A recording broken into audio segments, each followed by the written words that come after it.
All right, good morning, everyone. Now that we have all the official, oops, what happened?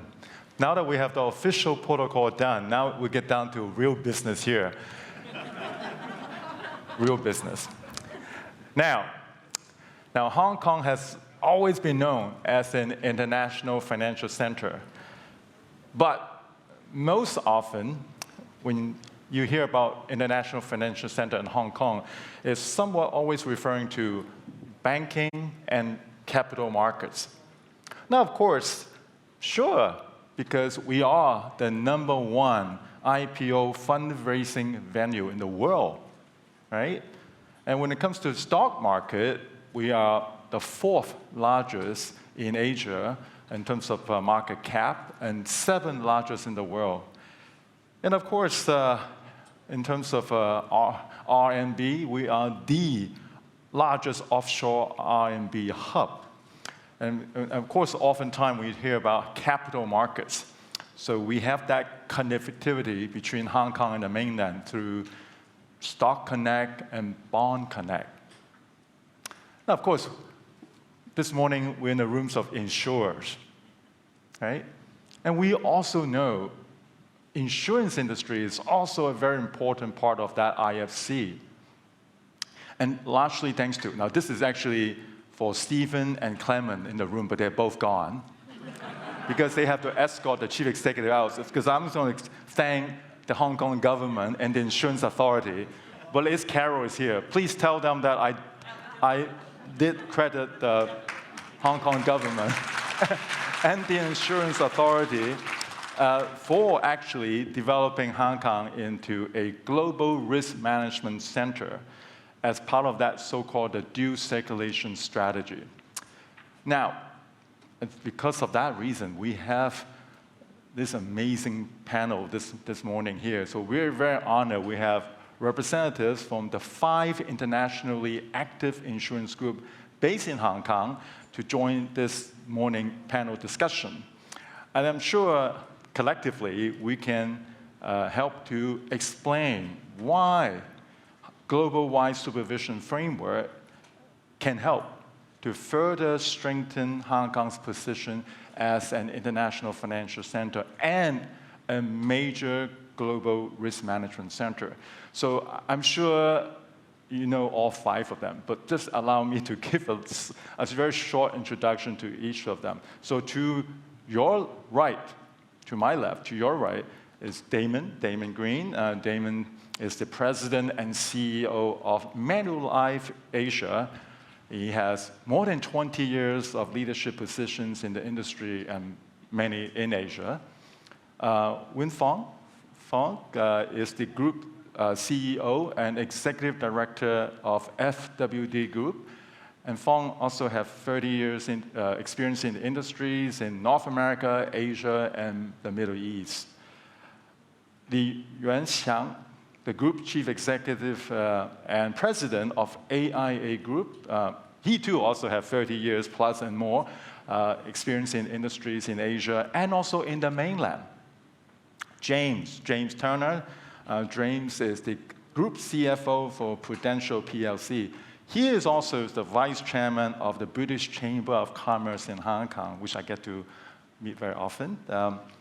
And James, I have to take a bow to you because he and his family moved to Hong Kong in August 2019. You all know what happened in August 2019.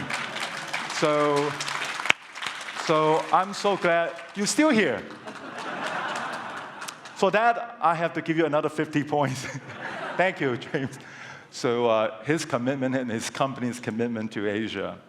Gordon Watson's no stranger to any one of us here. Gordon is the CEO of AXA Asia and Africa.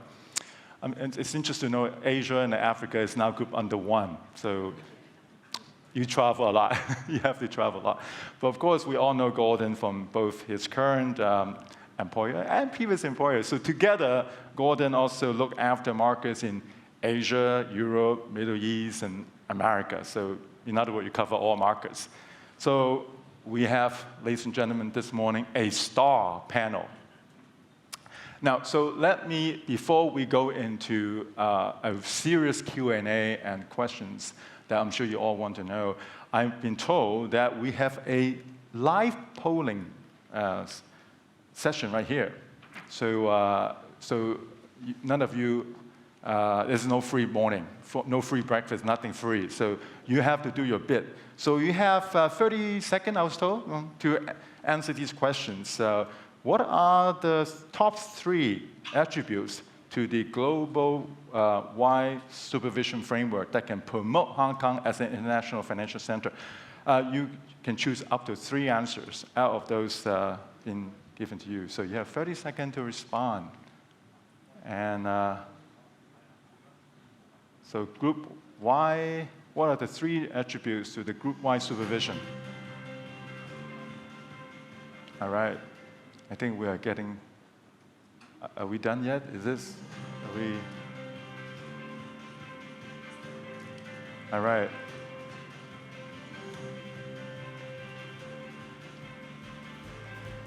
It seems like, I think we pretty much get the, we know all of the 3s. So clearly, most of you chose, these numbers keep moving. But it's quite clear that promote a strong risk culture and robust governance, giving greater confidence and stability in industry is definitely one of the attributes that you in the audience all can agree to. And so is providing a transparent framework. Now with that, actually it helps to lead into this session where I'm going to ask my honorable panelists these sort of questions. Obviously, the first question I need to ask each of you is, why group-wide supervision and why Hong Kong? So perhaps let me just turn to, let me see, I guess the person that would probably most capable to answer that is Yuan Siong. Let me ask you about why AIA, being in Hong Kong for now more than 90 years and listed in Hong Kong in 2010, why AIA choose Hong Kong as its headquarters? I suppose you can be anywhere you want, but with that long history, is that the only reason why, because of the long history, or there's other reason why you continue to choose Hong Kong as your headquarters? Yuan Siong. Thanks for the question. Actually, the person who's most, placed to answer this question is Edmund Z, who's our chairman sitting there with 62 years of experience in 62 years at AIA. But anyway, I think I've lived myself in Hong Kong for 12 years. I love Hong Kong. I think Hong Kong is a great place to live. I think Hong Kong is also a great place to do business. In Hong Kong, when you do business, everything is very transparent, very simple, very straightforward. Yes, a lot of the requirements may be very granular, but I think granular requirements is actually better than vague requirements subject to interpretation of some certain officials. So I think Hong Kong is a great place to do business. I think AIA has been in Hong Kong for 90 over years. I think firstly, I speak on behalf of life and health insurance, and Hong Kong itself is a very, very attractive market for life and health insurance. I think the potential for life and health insurance in Hong Kong remains very, very exciting for AIA. I think the same drivers of growth are very, very strong. Hong Kong is a very wealthy place. Huge protection gap, actually, huge protection gap. I was very surprised when I came to Hong Kong looking at the numbers that the protection gap in Hong Kong is actually very, very big. I think consumer mindset, I found that compared to all the markets that I have experience with, Hong Kong people, especially local Hong Kong people, have a very strong risk awareness. I think many of the colleagues that I work with in AIA, when I asked them, they started buying their first insurance policy in mid-20s, and a lot of them are into their 7th or 8th policy now and continuing. So, And I think so on its own, Hong Kong is a very, very attractive market for life and health insurance for companies like AIA. I think the second point is that on its own, I think Hong Kong is a global city. It has a very strong and very well recognized position as an international financial center, and all the attributes that are important for international financial center exist in Hong Kong. The huge talent pool, the ability to attract global talent to come to reside in Hong Kong, the ability to attract capital to invest into Hong Kong, capital that is focused on investing into Asia, and particularly in the mainland China, there is attracted to Hong Kong. I think, as an example, AI's shareholders, more than 80% is institutional investors, and many of them come from, international markets. Capital flows into Hong Kong itself. So all the attributes, plus the stable political and economic environment, contribute to the attractiveness of Hong Kong as an international financial center. I think this, compared to other Asian cities, the richness of these attributes is, you don't find it anywhere else in other Asian cities. So it makes Hong Kong a very, very well positioned in terms of doing business. I think one unique factor, one attribute of Hong Kong is its position as a gateway into the mainland China, and I think this makes Hong Kong, stand itself apart from all the other cities in Asia. If you want to do business in mainland China, there's no better place than to be positioned and headquartered in Hong Kong. I think GWS itself has given much more clarity and transparency to the way insurance groups will be regulated. We all know that the requirements under GWS is considered to be international best practice by supervisors across the world, and it gives us a lot of clarity. So for an internationally focused insurance group with a strong focus in Asia, there's no better place to be headquartered than in Hong Kong. Yeah. Well, thank you. Now, I'm going to turn to James. James, now, I already salute to you for your personal choice, willing to come to Hong Kong, but can I ask, what's the thinking behind Prudential of choosing Hong Kong as a head office after your demerger from both the UK and the US business? That's a big decision. I can understand AIA because they've long been rooted in Asia, but still, for AIA to choose Hong Kong, thank you very much. But Prudential, why that big decision of moving out here? I'm sure you're under a lot of, no surprise, political and other consideration too. Why? So look, you're right. We celebrate 175 years next year. So it's a group with significant history. We'll celebrate 100 years in Asia. When we demerged the UK and the US, Hong Kong was the obvious choice. Actually, it was the obvious choice. And you've just heard many of the reasons that resonate, I think, across all of the groups that are represented on the stage today. But I will pick out a few things that are specific to the Pru, which really played into our thinking. The first is having a robust and efficient regulator. It's really important that we're under strong regulation and that is understood and known by investors, by credit rating agencies, by employers, by our customers. And so picking a strong regulator was key. We wanted to have access to efficient capital markets and adjacency to areas geographically of rising affluence. Those were other key factors. But one of the things, like all groups, we focus on people. And the most important thing is access to talent. And in Hong Kong, we have 5 of the top 100 universities. And that gives us access to rising talent. There's lots of programs that sponsor risk management, and this is key to building the skill sets that we need to build the industry.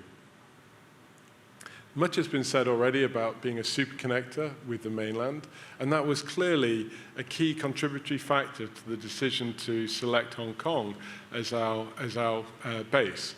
Because as an international financial services company, we're now headquartered in Hong Kong. That, as you say, that was a key decision. Now, GBA and the opportunities that represent, being able to access not just the 7 million people in Hong Kong, but the 70 million people across GBA, was clearly a factor. But what I would really stress is this point about having a nimble and strong regulator. So that this really came about very clearly shortly after I came into Hong Kong with my family, when in March 2020, we all began to suffer the consequences of COVID.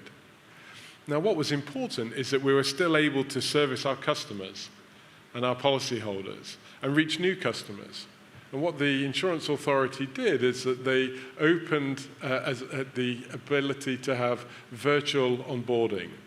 And that ability to react nimbly, commercially, but practically, meant that we could continue to service our customers. And that really reinforced the decision that we'd taken. So those would be the key points that I would highlight, over and above what has already been said. Oh, thank you, thank you. By the way, Clement and Stephen, not just James, I too also just now thank the Insurance Authority and Hong Kong government in helping the industry through this very difficult time.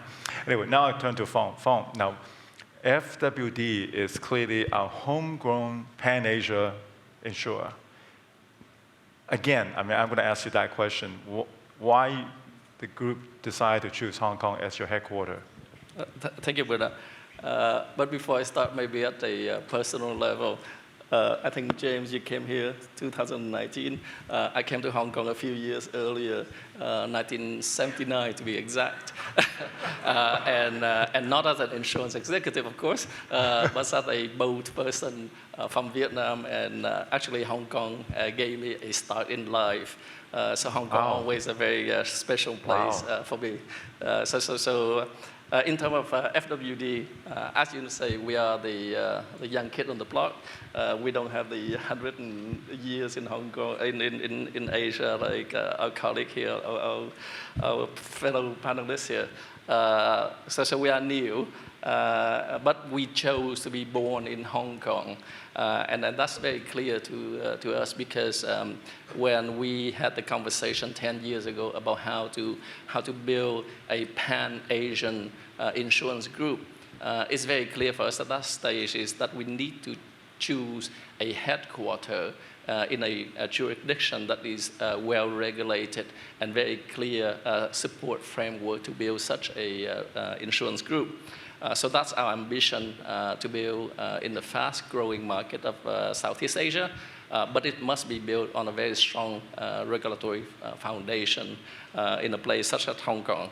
So this is, from day one, it's clearly this is our home. And now, less than 10 years later, we're now in 10 markets. And with 10 million customers, and I think Winnie and Carol told me that any time now we will receive a letter to say that you are now IAIG.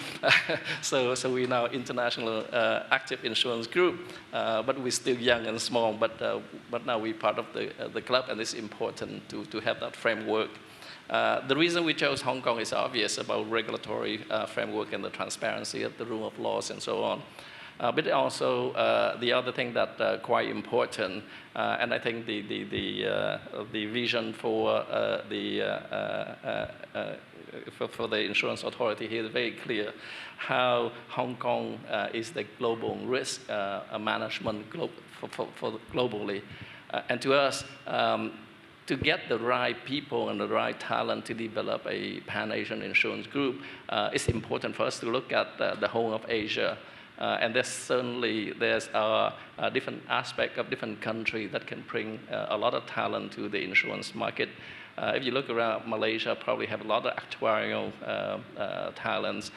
In places like Philippines and Vietnam, we can get a lot more IT developer and system engineer and so on and so forth. But the brain of an insurance group, the whole thing that connect together in terms of managing the risk management framework and to build an insurance group is still here in Hong Kong. Is the right place for us, for the right place for us to be. And the other point about GWS, I would like to also echo the comments by our panelists here. It's very important to have a transparent and consistent framework, especially with the leadership of the Hong Kong IA and the supervisory college around the region, that allow a fast-growing but young company like us to have a very clear roadmap in terms of how to build. And I always talk to my people, we have to think of ourselves, we're no longer a baby, but we're still that awkward teenager. And every time you turn around, they grow 2 inches taller. But that sort of development really need a transparent, a consistent regulatory framework and risk management framework around it, and hence the very important of GWS for a newer group like FWD. Oh, thank you, Phong. Now, you all noticed that both, on all 3 panelists just spoken, AIA, Prudential, FWD, they all have something in common. They're all being now considered as the designated insurance holding company. So all 3 enjoys the group-wide supervision. Now I turn to the other 2 panelists. So obviously, for them, they chose Hong Kong as the regional headquarters under the regional supervision. So I'm going to ask both Damon and Gordon why Hong Kong was chosen for your company as the regional headquarters. So maybe Damon, how did you go first? Firstly, thanks Bernard, and thanks to the Insurance Authority for the opportunity to represent today. I get the impression, Bernard, that this panel is going to run the risk of reaffirming a lot of the same messages. So, but actually I think that's a great thing, because one of the things I've noticed about Hong Kong, the way we're regulated and the law that governs us, is it does promote collaboration. And I've noticed, particularly through the work of the HKFI and the Insurance Authority, that there is a community of people, in spite of the intense competition between us, and a community of leaders that is working to constantly advance the interests of this important segment and Hong Kong as a hub for finance and insurance. But in the spirit of that collaboration, I personally want to acknowledge Edmund Z, who has attended today. I think he's been a friend and a mentor and a leader and an icon in our industry for so many years, including for me. So it's great to see him here. And Clement has returned. So I think my note to myself is I should behave myself in my remarks now and scrap my notes. And Mr. Z, sir, having referred to you with great respect, I now want to go on to offer some points as to why Manulife is a better company than AIA. But only in the spirit of collaboration and jest. But indeed, we're proud of our association with Hong Kong. We've been operating here for 125 years continuously, which is quite remarkable.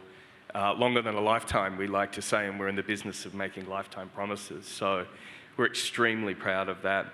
And we now operate in 11 markets in Asia, and Hong Kong is emphatically now and for the future our headquarters in Asia.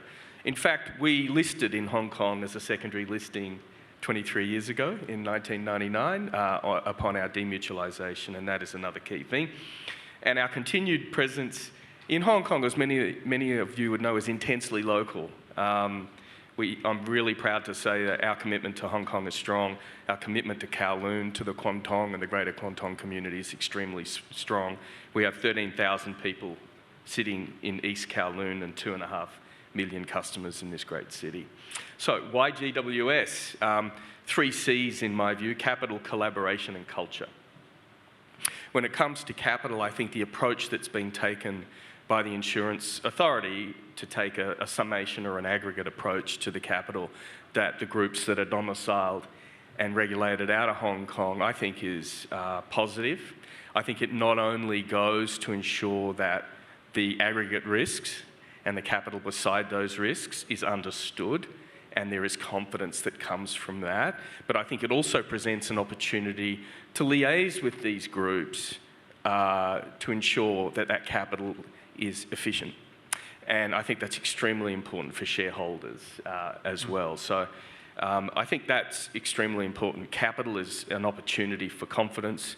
It's also an opportunity for confidence for consumers, confidence for customers right across the markets that the groups operate in, but also confidence for shareholders around the opportunity to ensure that that capital is constructed efficiently. The second C, I think, is collaboration, and I think this is a real credit to the IA. The IA is emphatically a principles-based regulator. Rules are important, but being a rules-based regulator only is not conducive to supervising large, complex, multi-jurisdictional insurance groups. And I'm delighted to say that our experience with the IA is very much founded on principles-based regulation, the importance of transparency and relationships, so Carol and Clement can quickly understand the truth, and I think we all know that they do very quickly understand the truth in various situations. So I think collaboration is extremely important. Last C is culture, in my view, and specifically risk culture and risk-based culture.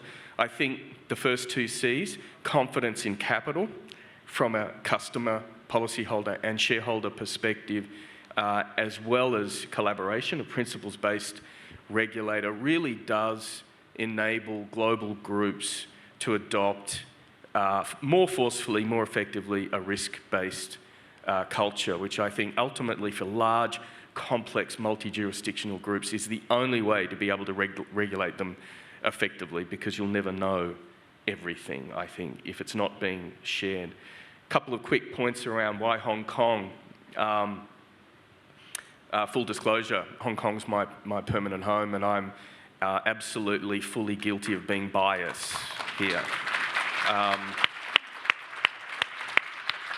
And I certainly want us to more aggressively assert our comparative strength over our regional peers. And I think there's two or three here. One, we're definitely, and some of my colleagues have touched on this, we're truly distinctive as a financial and insurance hub.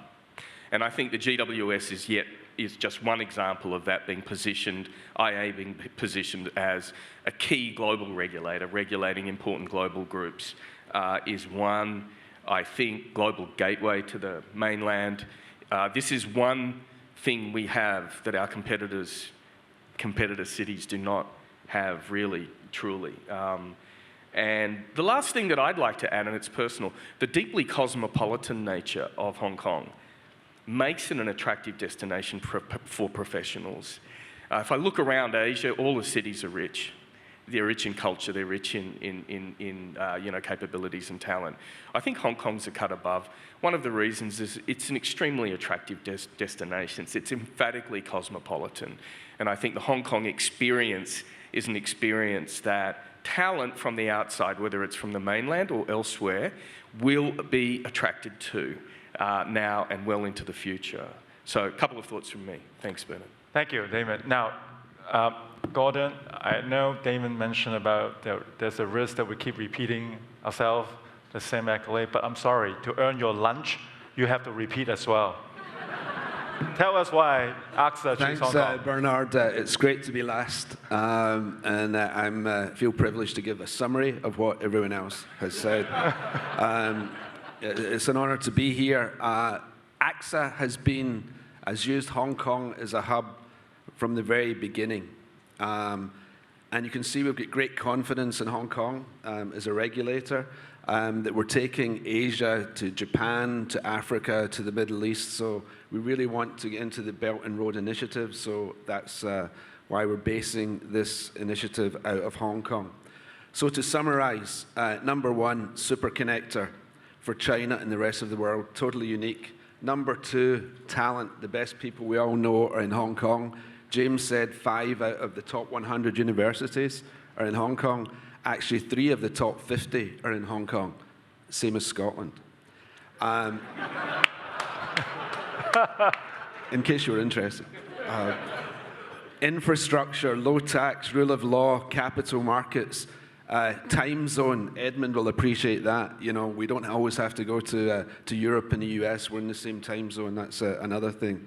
We are a composite insurer, so we benefit in all the areas from commercial lines to critical illness. And lastly, just to summarize, it's a great place to live at places like M+, which if you ever come to Hong Kong, is a great place to be. Always make friends with your interviewer. But it's a great place to live. I bought a house here a couple of years ago. My family love it here. So I think we all love Hong Kong. And you never make money betting against Hong Kong, as everyone always says. Great, thank you. All right, I think we all earn our place to be here this morning. So let me just get down to a bit more about the GWS, since so much we mentioned how great this thing is. So I'm going to ask YS. Under this GWS, now, how actually would that so-called that designated insurance holding, how would that actually help AIA in developing your businesses in this region of 18 markets? Can you actually be a bit more explicit in saying what's the difference it takes for you to develop in your business? Yeah, I think as you mentioned, we operate in 18 markets in the Asia Pacific, so we have to interact with 18 regulators. I think, as I mentioned earlier in my response to the first question, with the GWS, we have one primary regulator, which is HKIA. And then, you know, I was looking at the results from the life poll. I was a bit taken aback by the fact that the attribute relating to genuine industry consultation came out last.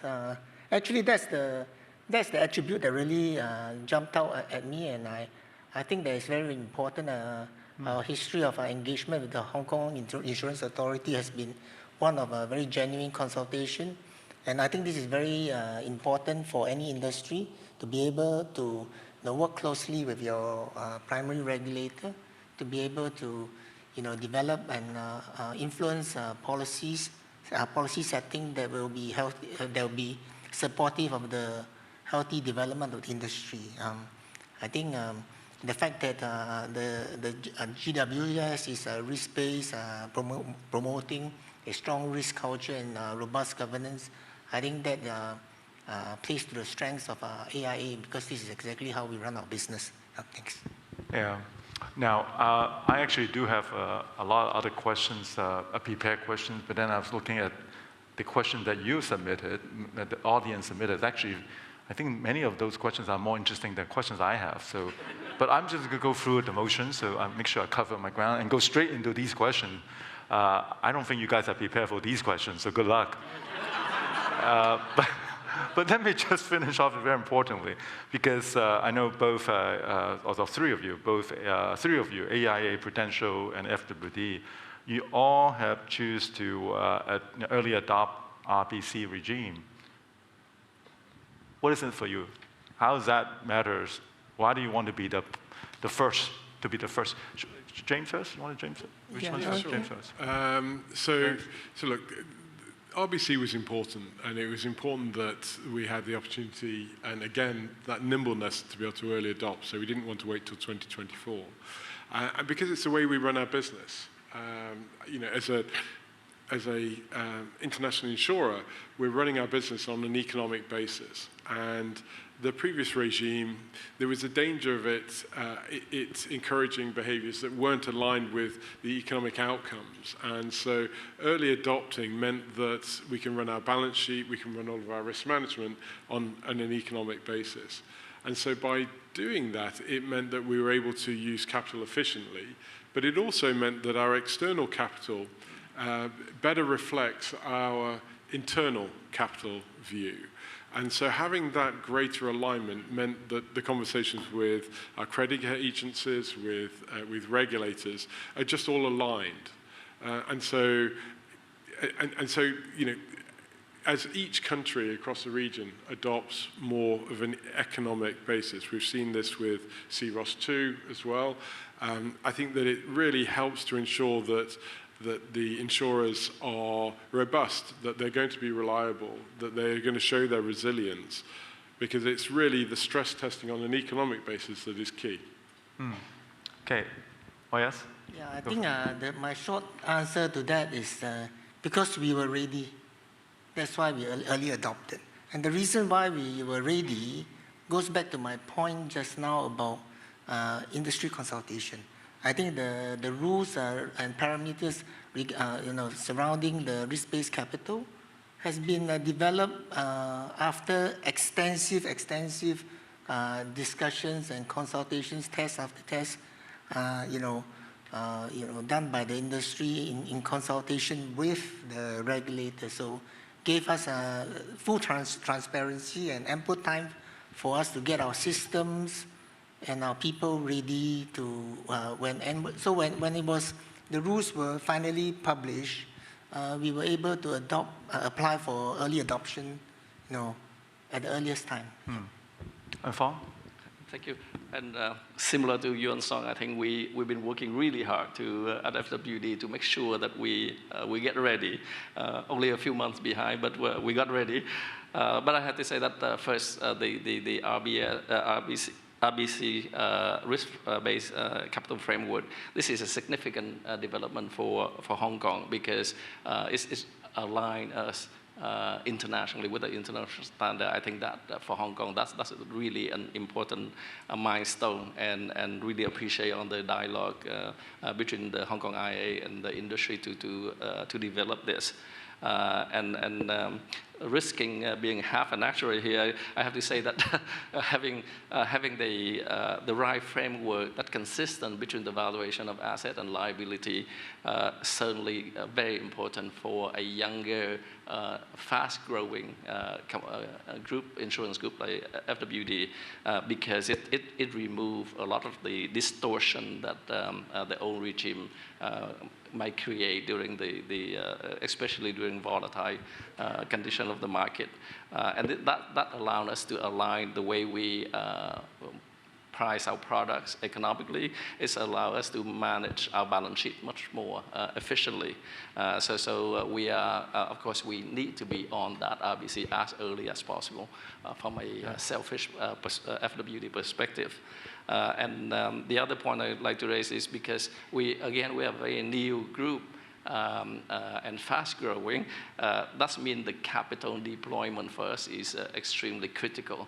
And having a RBC framework that gives us the correct way that we can efficiently deploy our capital in the right product class, in the right market, and so on.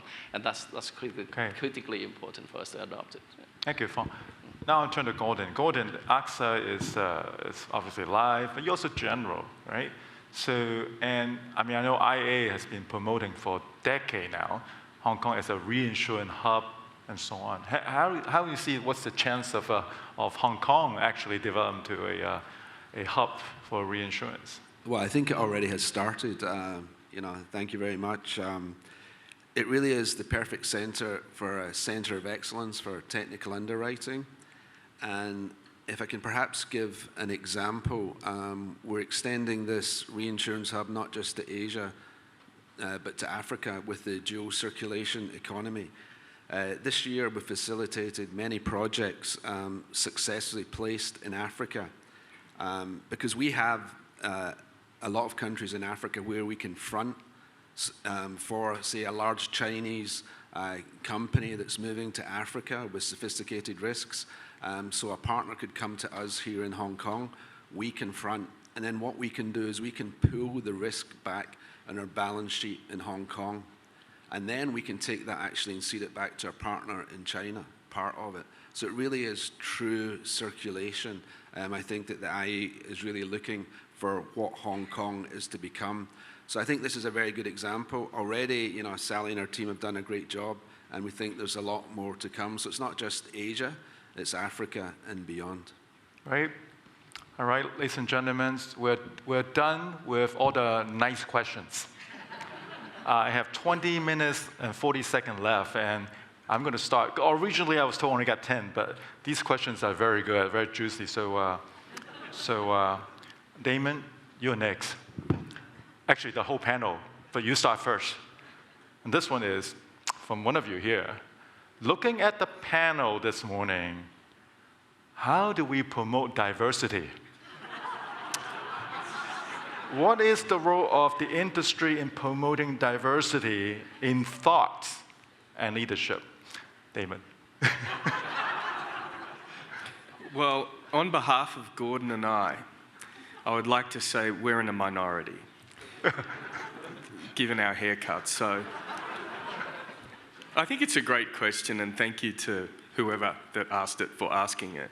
And this is something that's extremely important to Manulife in Hong Kong and elsewhere. Actually, I think this is not a positive sign in terms of the industry's progression to diversity. And I think the question, perhaps a point there, very, very well made. And I think the industry has got to step up its efforts. So Hong Kong has both strengths and weaknesses when it comes to diversity, but I think has a number of strengths. I think I see in Hong Kong significant steps forward in terms of gender diversity. We're seeing that in our business, not enough at leadership and not enough on boards, and that's something we all have to reflect on soberly. I think for Hong Kong to realise our destiny as truly the greatest financial hub and insurance hub globally, it's extremely important that diversity is embraced. I would also say that LGBT plus diversity is extremely important in Hong Kong, and this is something that Manulife is very, very proud to champion. And I know others on this panel, like Gordon, have done that very, very strongly as well, and I welcome that. And that is something we need to continue to lean into, because I think it sets us apart as a destination for talent, no matter who you are. If you're talented, if you're a good person, you should be welcome here to contribute to our industry and to the leadership. So we're seeing a lot of lifting in terms of activity amongst corporations.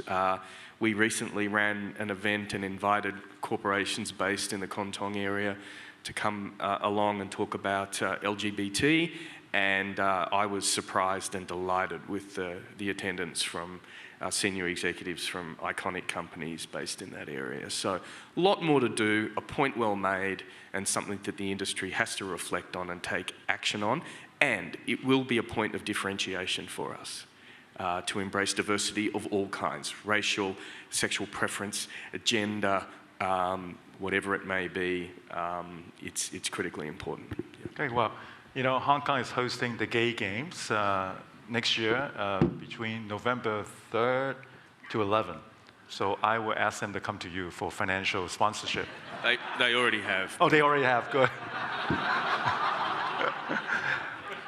Anyone else on the panel want to address the issues on diversity? James? Yeah, look, I think, look, we talked about risk a lot. There's a real risk if you don't embrace diversity, and I think what is measured is managed, and we all need to lean into it. Certainly as a firm, if you think from a gender perspective, and as Damien said, that is merely one of a whole number that we need to consider, but when we lean into it, you know, we have a female chair, we have a very diverse board, and it makes a difference. It makes a difference all the way through the organization when people lean in and not just set an example, but the whole firm, that having diversity and inclusion as a key area of focus and something that people are encouraged and remunerated to ensure that we do reflect the communities in every sense of that word that we represent. So I think Damien's representation was spot on, and it's one I highly endorse. All right. Well, yes, you have one more point. I have the fortune to serve on the Geneva Association board. I'm the vice chairman, and I think I have the pleasure of interacting with many very successful female CEOs in the insurance industry, people like Amanda Blanc, Anna Manning, excellent chief executives. I think, personally, I think diversity, we always focus on gender diversity, but I think we have to look at it at multiple angles, including gender. including like what Damien said, sexual orientation, including ethnicity as well. But sometimes I think as industry, we sometimes sell ourselves short. If you dig deep into the numbers and look at it carefully, actually, I mean, speaking on behalf of AIA, 40% of our senior managers are women. I think 60% of junior managers are women. If you look at the top 10 percentile wage earners across Asia, 48% are women. So I think when we dig deep into the numbers and we look at it, we'll find that actually sometimes we sell ourselves short. I think in Asia, we are very used to working on the basis of meritocracy. So whoever is good gets a job. And inevitably, you'll find that if you stick to a very meritocratic system and promoting and using people based on their capabilities, because of the capabilities of women in Asia, you find that you get a very balanced mix. In fact, sometimes you find that more women than men. So I think sometimes we really do sell ourselves short by not looking deep into the numbers and coming out to talk about it more. Yeah. All right, I think we're all convinced. I think Gordon, sorry, because I got to move on to the next question. It's not the fault of any one of us here, including me, because my CEO is a woman too. It's IA's problem. You choose the wrong panelists. You have to be more gender diversified next time when you choose the panel. So whoever asked the question, it's none of the fault of the panelists here. We're all fine. They all can convince you that that is an important priorities for the company. I'm not going to move on to the next one. This one is even better. I think each of you, well, I don't know we have time for each of you, but please name one supervisory item that these gentlemen here wanted to delete. So you talk about all the great attributes, right? Which one do you not want from the regulators? I don't think they dare to answer that question. Gordon, you want to take this one?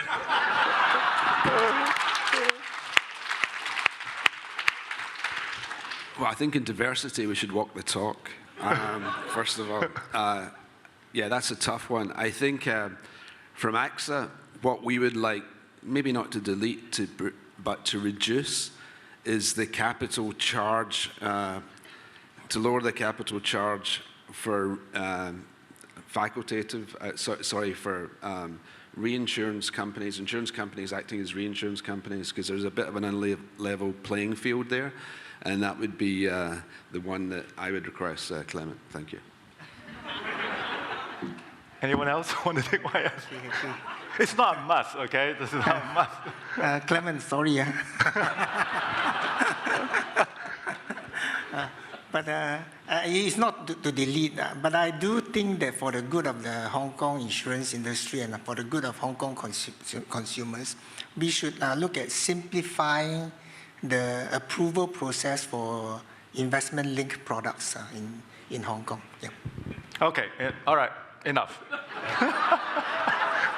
Next one. I'm good. This one is being asked all the time, so we need to repeat these questions again. Maybe I'll go to Phong, or even YS. It's this one. It seems that Hong Kong still lag behind in digital to catch Singapore and China, especially in insurance. Is this a perception or reality? What can we do to improve and expedite the development of digital capability and help Hong Kong transform? Phong, you want to go first? Sure.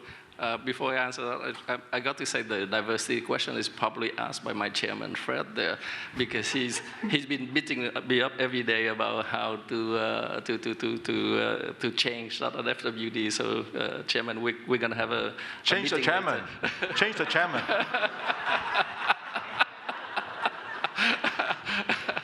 But when it comes to data analytics, we do look across all of Asia.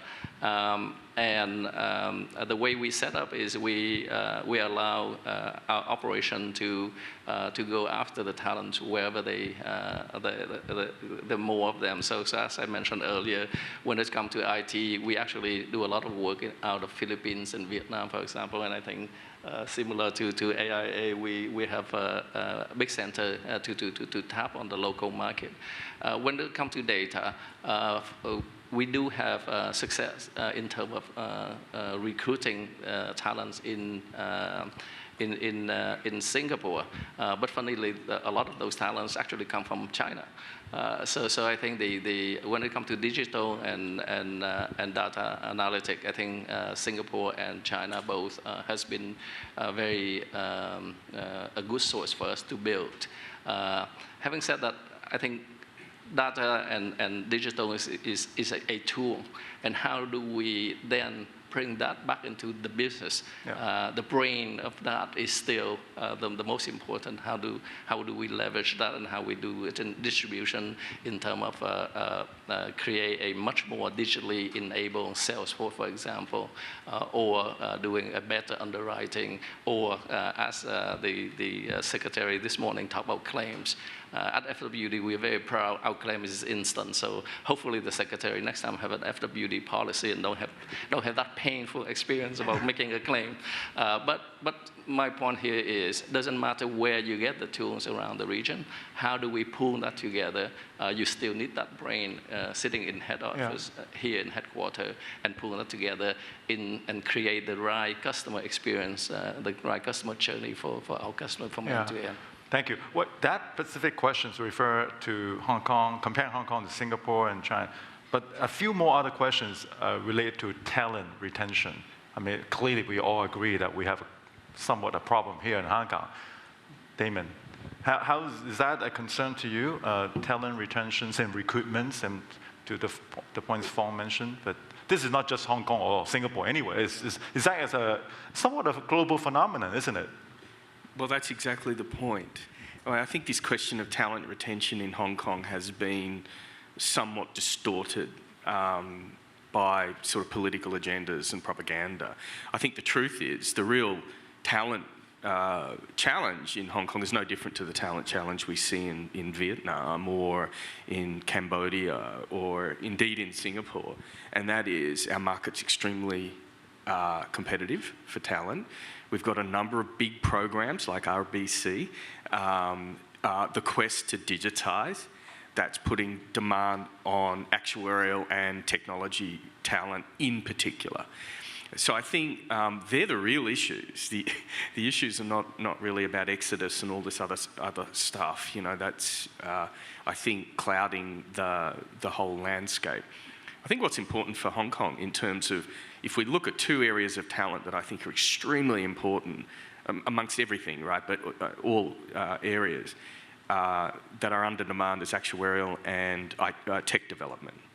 And I think what we need to recognise in Hong Kong is, just by virtue of our limited population, the supply of this talent is always going to be a problem. And as we grow, I think, you know, Clement and Carol, as we realise our ambition to be the world's leading financial and insurance hub, this equation's only going to get tougher. But I think our secret weapon is the Greater Bay Area, right? And the fungibility of talent through the Greater Bay Area. We need to do a much, much better job of attracting mainland talent into Hong Kong to support our excellent local talent, and I think in particular in actuarial, but also to utilise hubs, I think increasingly for insurance, Hong Kong insurers in Guangdong cities is extremely important for us. None of us are close to doing that on the scale that we should be, honestly. Some have made more progress than others. So I think the problem is a real practical problem in a competitive market. The solution I think we have available to us is more advantageous than some of our competitors and peers who have to pay a premium. You go to Singapore, I've got friends that have just moved there from Mexico, working for a global group, can't get a place for children at school, can't get a decent apartment, etc. Right? So I think we've got solutions. Yep. James, you want to comment? Yeah, the only thing I would add is we've heard about kind of a wave of people leaving Hong Kong. But what I've seen is it's more like a tide, right? So yeah, some people left, but we're seeing people come back. And I think what's important is that when companies such as ours move roles to Hong Kong, we've just moved a significant number of roles into Hong Kong, what we're finding is that we can attract people in for all the reasons, and I won't repeat them, that were mentioned earlier, but all of those attractions remain true. And so what we find is when people come to Hong Kong, they want to stay. As long as I can get them here, I can recruit them. It's just getting them here the first time. But that tide of pulling people back in is important because things like IFRS 17 at the same time as RBC, we're all after the same skill sets, and we're trying to grow the pie in terms of the talent pool. So I think that it's incumbent on us, and Gordon mentioned M+, but things like that really help. All right. Now, in view of time, I'm going to go straight to, because we only have less than 5 minutes now. I'm going to combine a set of questions into one for each of you. First of all, a question I asked whether Hong Kong will remain, the border will remain close to China. Let me answer that. No way. You can see the movement is happening, so I'm actually quite hopeful that sometime in the future, hopefully sooner than we hope, things will return to normality. But then lead into these questions now. What would be each of you as a CEO of the company, what you foresee is your biggest challenge in 2023, or in some other questions about what are your priorities in 2023 in each of your company? Gordon, you want to go first? I think there are many challenges, but I think it actually goes back to getting the correct kind of people. And I think insurance industry for the first time has become hugely popular. Well, maybe that's a bit of an exaggeration, but with the younger generation, with the purpose of what we do. And I think it's always important for us to regenerate our ranks. And I think that if we all get our act together properly, create the correct kind of cultures in our company, a place that people want to come to work, bring the best of themselves to work every day, that the insurance industry really will become, hugely popular, because I really believe what we do is a definition of shared value, and I don't think we do a good enough job of marketing ourselves to the young people of today. Okay, YS? Okay, I think before I address this question, I just want to touch on the previous question about digitalization and talent, I think, and try to link the two together. I think there's a huge opportunity for Hong Kong now to, try to attract the technology talent from mainland China to come to Hong Kong. So you're talking about Hong Kong being behind the curve in terms of digitalization compared to the mainland. Yes, there is. I put that down more to what in Chinese we call 后发优势, 好发优势, because China started its insurance industry later than elsewhere in the world. So it had the advantage of moving to the most modern platforms, and to use the tools and for example in terms of premium collection and there's no such thing as checks in mainland China, whereas here in Hong Kong people are still writing checks. So, but on the other hand, we see the challenges the tech sector is facing in mainland China. So there's a huge pool of talent that we can think about tapping into and attracting to Hong Kong to help Hong Kong accelerate its digitalization efforts. Now, in terms of my priority, I think the top priority is to return to growth. Yeah, okay, Phong. The top priority for us, I think, we talk a lot about the people. I think that's our business at the end of the day is boiled down to the people. We make promise and the people deliver that promise. So without the people, the industry cannot develop. The second thing on our agenda is about the changing consumer mentality and demand. So the next generation, when I look at my kids, the way they look at insurance is very different than the way I look at insurance or the way I buy insurance. So how do we build the company for that future? And as Yuan Siong just mentioned, the lucky thing about us is we born later, so we can adopt the latest and so on. We don't have to worry a lot about the legacy issue, but still, the work moving on very fast. So how do we position for that? And the third point I'd like to make is similar to what the finance secretary mentioned this morning. Now it's not about just in time, but a lot about just in case. It's very volatile environment out there. So how do we prepare ourselves for the many different scenarios that can unfold in the future? Okay. Damien? Yeah, it's a great question. I think what's confronting, I'll take a slightly different approach. What's confronting all of us is economic instability, rising inflation in the US, global inflation, and economic recovery. And as large financial institutions in Hong Kong, and indeed globally, getting on the front of economic recovery and supporting economic recovery in any way we possibly can is extremely important. And I think for a city like Hong Kong, we do and can make an enormous difference, right, in terms of the way we engage on public policy, the way we manage our businesses, invest is extremely important. So priorities, I guess, for us in that vein is to continue to invest in Hong Kong. We have after 125 years, we see ahead 125 years. And, that's a priority for us in this vein.